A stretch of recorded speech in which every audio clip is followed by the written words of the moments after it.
Welcome to the Rim Break Rodeo. We hope this video helps. You begin by adding your Gmail account directly to Mac OS.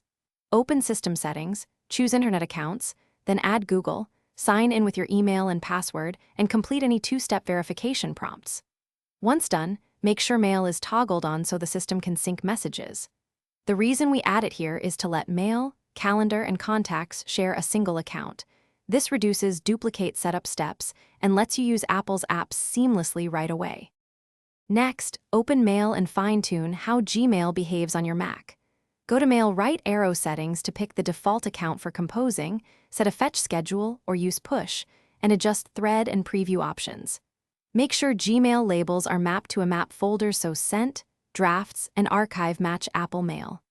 Also set your signature and swipe actions for quick triage. Doing this improves reliability and ensures messages appear where you expect across devices. Finally, send a test message and check that replies show up on both the Mac and web. If you want integrated scheduling, enable Contacts and Calendar during setup. Syncing avoids duplicate entries.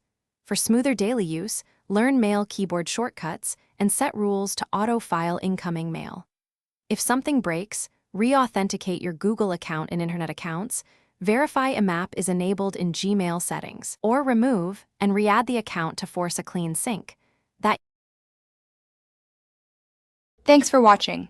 Consider subscribing if we helped you.